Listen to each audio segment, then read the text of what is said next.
Hello and welcome back to Dump Slate, a podcast about movies. My name is Felix and I'm your host.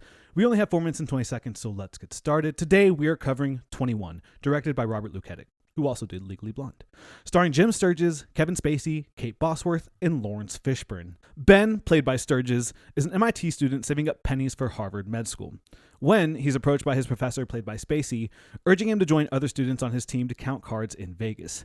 Tempted by the money and love interest, Jill, played by Kate Bosworth, he embarks on a journey leading to riches, the girl, and fist of Vegas security head Williams, played by Fishburn. When I think of films in Vegas as I was growing up, it really is just The Hangover in this film that come to mind.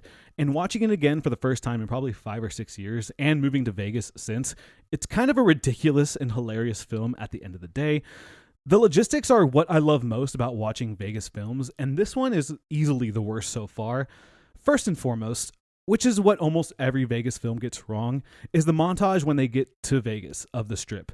Essentially, every single local can name the casinos in their sleep from south to north and north to south, and in the film, they choose so many random hotels to put to make it look more aesthetically pleasing.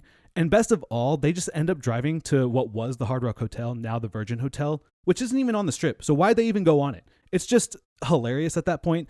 And when it comes to the actual card counting, this film really glorifies it and gets almost a lot of it wrong. First and foremost, the amount of playtime that they get in this film before even getting a whiff of security is absolutely bonkers.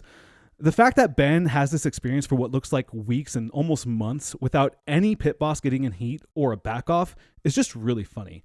And then the logistics of the casino they do visit, such as Red Rock in the middle of 2 strip casinos, which is 30 minutes away and not near a single other casino. The amount of time and attention that these people also bring to themselves as card counters is so insane. You really want to be in and out and not even get noticed or show your ID to anyone.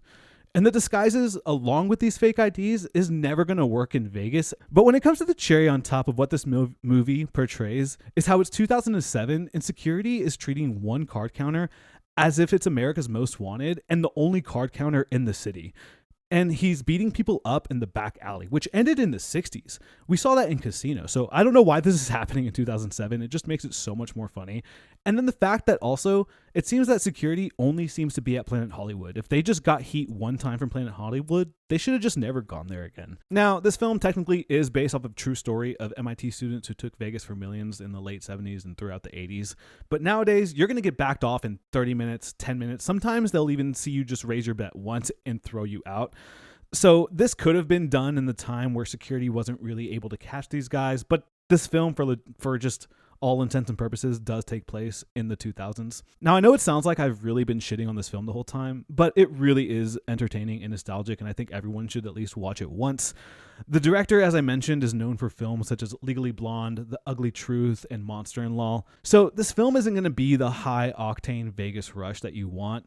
It really is a PG Vegas film, even though it is technically PG-13, but what's really the difference nowadays? There's also, for some reason, a million subplots in this film, but easy to follow, and I think that just really distracts you from the movie, and it probably is 10 to 15 minutes too long and could have been condensed a little bit. And while they got a lot wrong, they also at least got the math of the card counting correct, which makes it so hard to do in a casino nowadays because you really are just ranging from small to large bets based off the count and trying to not get caught. Anyway, on to the important things. My rating, 3.5. Favorite Letterboxd review comes from Victor Smith, who gave it 2.5. Me, if Uno was added to the casino. Is this film stoner friendly? Honestly, this film is super lame. Probably not stoner friendly, but I got high during it. How Vegas is this film? This is a fake Vegas film. Thank you for listening. Join us next Monday at 4:20, where we are going to cover The Last Showgirl by Gia Coppola. And cut.